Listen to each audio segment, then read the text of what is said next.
Now from WCAX, it's Catamount Corner, home of the Catamounts. An inside look presented by Sticks and Stuff. Welcome to Catamount Corner.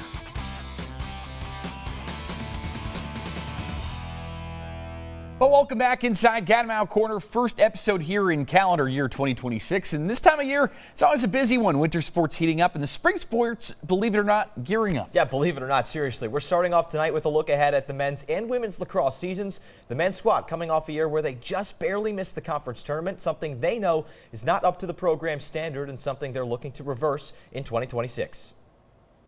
I mean, we all have a bad taste in our mouth after that. I can't remember the last time Vermont's not made it to the conference tournament. It was back in 2017, head coach Chris Fife's first season in charge.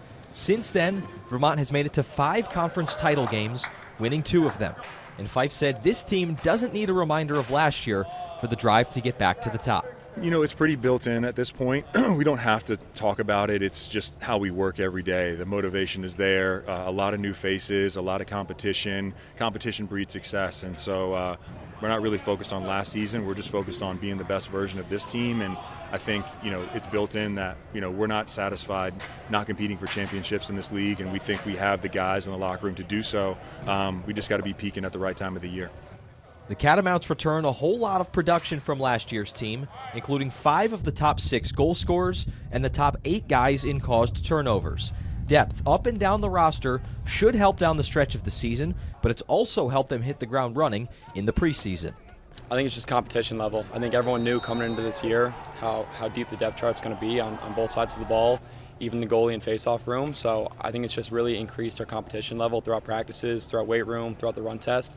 Everyone's just competing every day to kind of be a better person than the guy next to them, and in turn, it's iron sharpens iron.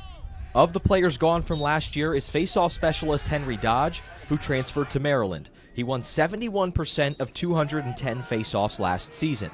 Expected to step into the primary role is an experienced Walter Zhao, who won just a tick under 70% of his 79 face-offs a year ago.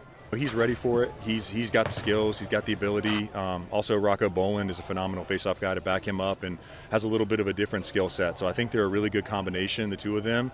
But Walter has some things that you can't teach. He's got incredible hand speed, and he's really dynamic after the face-off on loose balls and stuff. So I think this year he's going to do a great job of leading us, and we just got to help him out in the wings. This team's senior and graduating class is twice as big as last year's, with the same number of juniors at 13. The Cats also have 5 captains this year compared to just 2 last year, helping accelerate the growth through the offseason.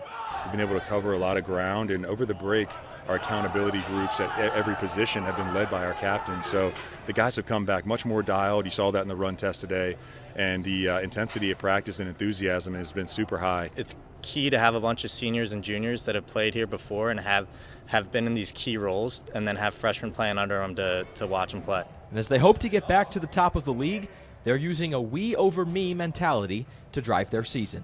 The emphasis on this year for this team is our team motto, team before self, and that just relies on togetherness. I mean, we have a lot of guys that are going to get a lot of playing time, so we need to rely on each other to pick up when you're having a bad day. The good guys that are, whoever's hot, they need to be in the field, and just really support each other, as it takes all of us to move on to May.